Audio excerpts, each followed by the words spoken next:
Yes, I want to talk to you a little bit about the first couple chapters of the Fowler text and building some background for value and value of understanding policy and also the values that we identify within policies.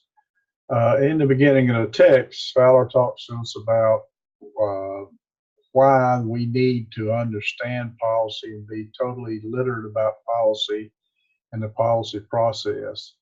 We need both the theoretical aspect and the practical information about policy and policy making. What that means is theoretically, policy is part of the political process that drives what we do, what we can do, what we're accountable for, and that type of thing. And the practical side of it is how do we get the most out of our policies or get the best policy available to reach our intended outcome.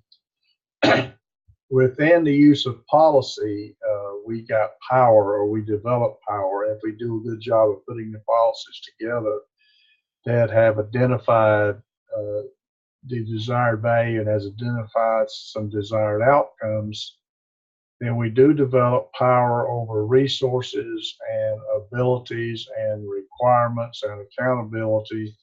And then it's important that we use this responsibly, not just necessarily doing harm to others, but also using it to the fullest extent of what the policy was intended for.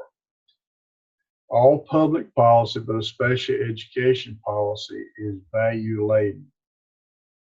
So we could go through a policy manual, look at policy by policy, and put a phrase or a nutshell type of description of what that policy is about based on what it indicates to have value toward, such as learning, such as collaboration, such as excellent performance. What do we value in what we do is what we write policy to be able to get accomplished to make sure that it becomes sustainable.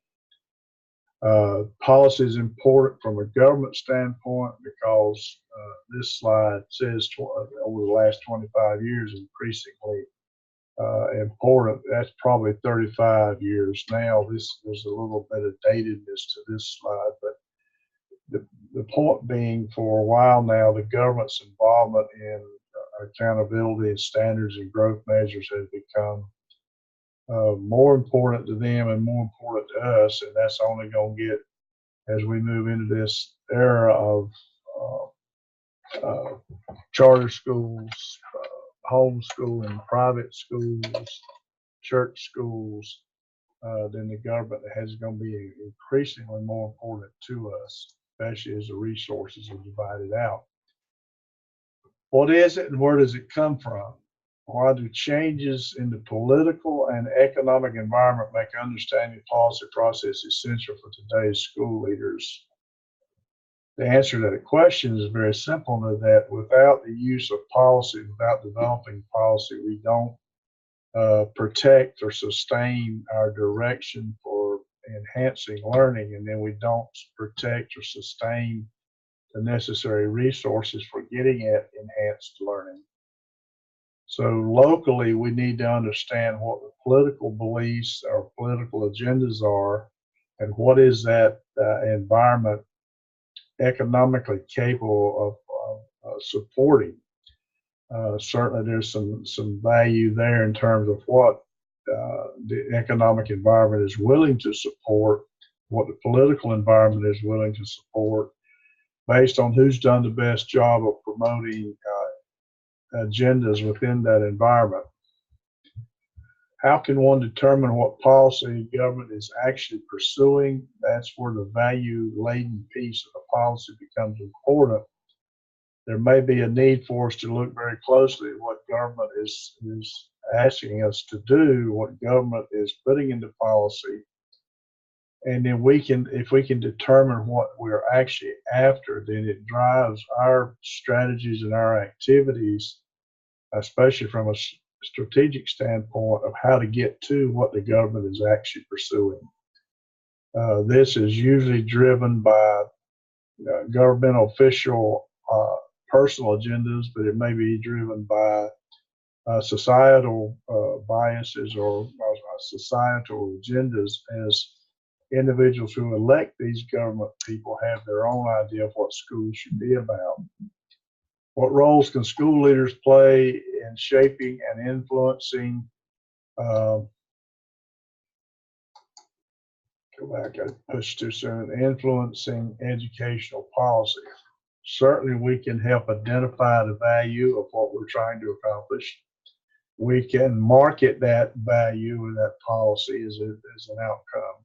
We can monitor that policy and its production of outcomes, and then in turn and market a second time the success of what the policy has accomplished.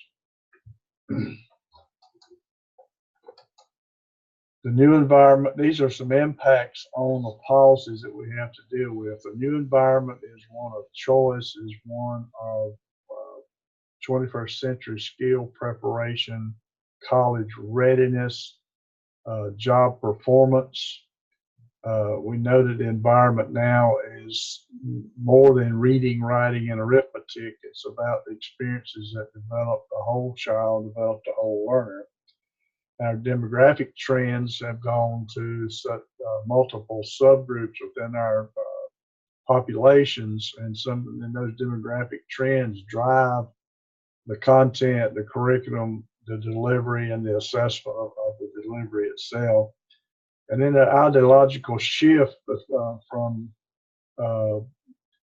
not being satisfied and leaving children behind, but making sure all children achieve to a standard or achieve to a level that is significant to them and their lives. Changing role of school leaders, reallocation of authority. We even know our superintendents now, and even trickling down to our principals, are more of a public relations individual than ever before. While we focus on instructional leadership and knowledge, which is more important that superintendents and principals surround themselves with experts in those particular areas, and the authority then becomes one of being able to work with community entities and being able to get support or direction of the system or the school. In that district leadership, falling within that realm of understanding that the role of district leadership is more increasingly more important, that they have the political skills to be able to maneuver through economic climates and political climates to be able to do what's best for their clientele. Same with the building leadership. That principal has to be as much a marketing expert as they do an instructional leader now, to be able to convince the public that that is a place that their child should be. Public leadership certainly changing in terms of the elected individuals as well as the non-elected individuals that have influence over the community and over those people responsible for helping develop policy and helping provide resource for direction. So what is public policy? Dynamic and value-laden process through which a political system handles a public problem. Public policy includes the government's expressed intentions and official enactments, as well as its consistent patterns of activity and inactivity. So that's a lot in one statement, but if we look at policy by policy, we should be able to identify the value of what the policy is to accomplish. It also would identify the public problem and maybe even the data that goes along with some form of needs assessment to validate that public problem. And then within the writing and the direction of what that policy calls for, we can understand what the intentions of the government is, or whatever official or whatever stage that might be. And then the patterns of activity is what is to take place to make sure the policy is carried out. And the inactivity is what it fails to do or doesn't do, so that there is focus back on the public problem or the value that's identified. In your text, you'll see is that the stage model for developing policy. We need an issue identified and defined. Within that issue, what is the problem? What is the value intended there. What is the intention of the policy? What is it to accomplish? The agenda setting, who and what is to be, who is to do what, and when is the timeline. And then the policy formation is putting the words together that support the agenda that's been set in the previous stage of this particular model. The adoption is to get the policy after it's written through the process of approval so that it can be enacted. Then the policy is implemented through the following of the agenda and following the steps or strategic initiatives with some means of assessment at whatever point deemed necessary. And then the evaluation overall is how well has the policy met its intended outcomes or its intended objectives. And we will talk a little bit about later about what some of those evaluation models might look like in terms of taking a written document, a written policy, and being able to follow all the way through to goal attainment. Policy analysis and looking at the overall policy manuals is evaluation of all the policies or decisions in order to arrive at the best policy or decision. So the policy analysis is the feasibility, the practical side of whether this policy can be enforced, the alignment between the policy and its intended outcomes, and then the degree to which those outcomes have been met. The policy analysis will give you an opportunity as well to look at the currentness of the policy, the changes that may have taken place in the political environment or economic environment, and are these policies outdated as it relates to what the political environment is calling for at any particular time. So in a policy analysis, we can monitor what's going on and do something like a benchmark assessment. We can forecast outcomes. A discursive approach would be looking how we move from one stage or one component of a policy to another component, especially if there are multiple policies that address a particular issue. And the prescriptive side of the analysis is what else do we need to do to reinforce the policy to a greater level? What do we need to do in order to make sure that we have a higher degree of success or potential for success as the policy is implemented?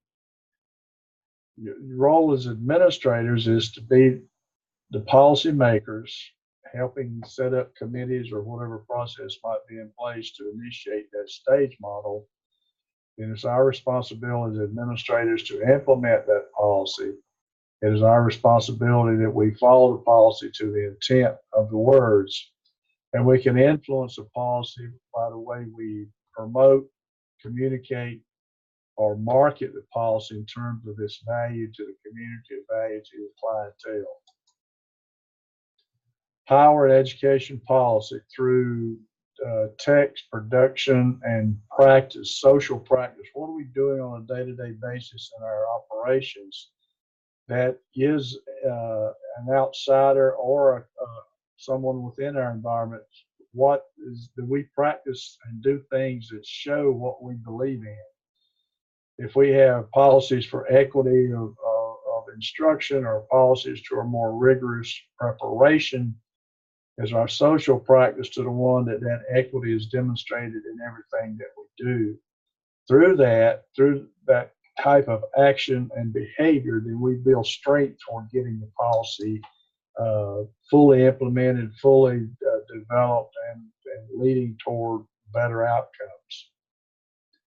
Dimensions of power, we have force. If we had the authority, the ability to be able to say, I am enforcing, or it is my responsibility to make sure this policy is carried out. Economic dominance, if we have some way to determine compensation as a more dollar term, or if we have some way to control what one gains from enforcing or not carrying out the policy. Do we have the authority? Is it our position to make sure the policy is carried out? And our persuasion becomes our skill to be able to communicate the value and the purpose of the policy as it relates to a problem. Biases within our communities that impact the policies and where the full identification of the value can be recognized. And some of those things we have to deal with are the customs within our communities, what the norm or standard is for the community and what they believe in, how we organizationally structure our services and our operations to show what we value. If you look at an organizational chart of a school system, you can readily see what is considered to be more important or the most important areas within that organization. Our procedures, somewhat like the customs and actions, somewhat like the structures, what we do on a daily basis helps show what we believe in, but also helps control those biases that might be barriers to full implementation. Understanding the rules of the game and what is supported by law and supported by other policy, how we use these actions and customs within our environments to be able to show that socially, through a social understanding, we know what is important, and in developing traditions or patterns or habits that reinforce the direction that the policy is trying to lead us toward. Shaping of consciousness of the policy itself, communication to our publics in terms of what we believe is important, why we believe it's important, what the research says that validates that it is important. Understanding myths as being myths themselves, that not everything we see or read or hear about does make the impact that it proclaims to do, that we must separate what works and what doesn't work, even if it's using our own data. And the symbols for what we believe in and shaping the consciousness of what's important. I may have used this example, if our school is heavily symbolized in athletics, then that consciousness throughout our communities would be one of an athletic institution versus an academic institution. Not that athletics can't contribute to that. Certainly the symbols that we demonstrate let people know what we believe in. The power of major actors in the education environment. First, the governing bodies. We have our legislators, and that trickles down to our school boards. We have departments of education at the state level and at the federal level. And certainly those bodies do govern what we do. The type of power of the government entities are economic dominance. They require budget proposals. The budgets must be adopted by those agencies. They control the tax and tax revenues through the policy that's in place, and they can withhold funds until a certain action is taken or certain outcomes have developed. Legal authority of the government agencies are laws, rules, and policies, and sometimes court decisions that drive more laws, rules, and policies. Power resources for governmental agencies, they have the access to the money. They control the information that's delivered to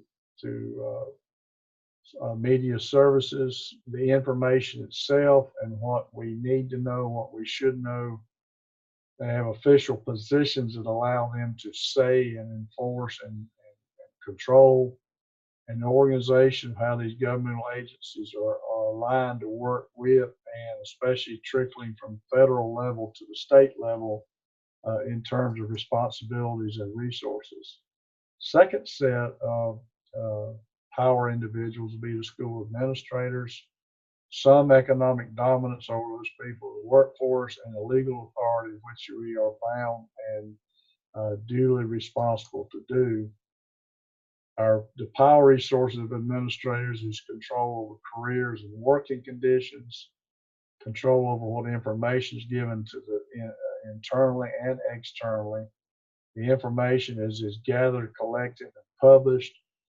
Official positions of those people at the administrative level.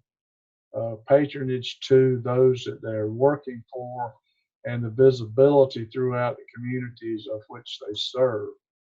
Teachers as the third entity, some economic dominance. I just heard on the radio, I'm sure you did too, of a work stoppage in West Virginia where teachers are asking for higher pay or work slowdowns if they don't completely stop it. Tenure and job protection, which drives some of us feel like the quality of those who work for us. Teachers have some legal authority, the legal authority to control their classrooms. Teacher power, resources, or control over information about what goes on in your class, the numbers that come out of their outcomes, official positions within the school organization, and organization of teachers themselves as they may band together. Support staff is another entity of power. Work stoppages and work slowdowns, again, if they aren't satisfied, if there's a grievance. Power, resources, and the number of people who are in those positions, and the organization of support staff themselves. And then finally, the students who have a type of power or force, which is either physical or psychological type of control, and their power resources, the number of students and responsibility we have. Parents have a power of persuasion, either outwardly or inwardly, either as an individual or as a group, sometimes driven by bias. Their power resources of parents are numbers and the organization of parents themselves. The public as a whole has economic dominance as they vote on funding issues and maybe even have some control of the curriculum that's delivered itself. Voting in school elections is a legal authority. The numbers in the public and the organization of public entities certainly a power resource. So building power, in regards to, some of you are going to fall in certainly more than one of those particular areas. Building power is having more resource. So as you have the resource to do and the resource to develop and implement, you certainly have power over the influence of what's important. Obtaining different resources, something similar to the quantity of different resources, or give you flexibility and give you an opportunity to differentiate what you're doing in terms of delivering. And obtaining power resources, understanding how power is built within the segment that you might belong to at any given time, and what it means to be able to use that in the best interest of the intent of the policy, but also to be able to influence through additional power resources the ability to get jobs done. Ethical power, making sure we have respect for the law and the policy. Commitment to valid information means we're not just acting in an ethical manner because that is the value of what we believe in, but there's the validity of the information that drives what we do for the best interest of the clientele. And that freedom of choice, giving people an opportunity to contribute to what we're trying to accomplish. Skills necessary in developing these power skills, being able to listen, being able to collaborate with others and invite their contributions, using the body language that says we're open to this collaboration, the ability to look, conduct action research, and revise our ideas and our actions as it relates to desired outcomes. And then certainly a competency of being able to guide others as a group towards some closure, towards some outcome or objective. Economy and the demographics, we're responsible to specific social settings, and certainly we all come from different settings with different needs and different resource capabilities. Ability to respond intelligently and predict changes, especially changes as they relate to outcomes and what outcomes tell us. Being efficient in our time and energy and resources, and being able to conceptualize the direction of education, especially as it applies to the different groups within our demographic makeup, conceptualizing the direction in terms of what is the value of education and educational process. Short-term economic changes that influence what we just talked about, business cycles and the economy, indicators of what we can project in terms of potential revenues, enrollments, business growth and development, monitoring business cycles. So as superintendents, we certainly must strengthen our ability to be able to be more predictive and proactive and not reactive to the issues of resource and resource use to obtain goals. Long-term trends is looking at growth in your communities or your system, knowing that we are now more of a service economic environment and information than manufacturing. The whole impact of globalization and what it does to the process of delivering instruction and delivering learning experiences. The amount of heavy debt that's been accumulated by the American public, inflation. We've all been through 2007, 2008, what it means and how long it takes to regain that impetus, and the growing gaps of achievement levels between different groups, and what economic impact that has on the societies that we actually are a part of. Trends similar to we talked about previously, but demographics are the characteristics of human population, how they change over time. So then the trends are our ability to look at those demographics and understand what long-term impact that may have. Aging populations and their lack of children or grandchildren in school, or grandchildren who have finished school and they're the voting population. We had a baby boom in the 60s. Now, then we have tendencies for many baby booms. We need to know what that could do for us. Moving in of other populations through migration, and those of us in more rural areas understand migrant workers. Suburbanization and building of those areas around the cities, and as the cities move out, increasing amount of diversity and how it impacts our demographics and our efforts to move education or conceptualize education, and changing family life as we certainly have grown into a more understanding family life, but also a family life that's so different than it was 50 years ago in terms of single parents and the types of challenges and opportunities that brings to what we do. So I'm going to stop there for today. We're going to pick up some more Fowler as we spend more time together. But I want to get through this more theoretical approach to understanding and the value of understanding policy and what it does for our ability to control our lives and also direct the systems for which we work. I will end this recording, and then you will get a copy of this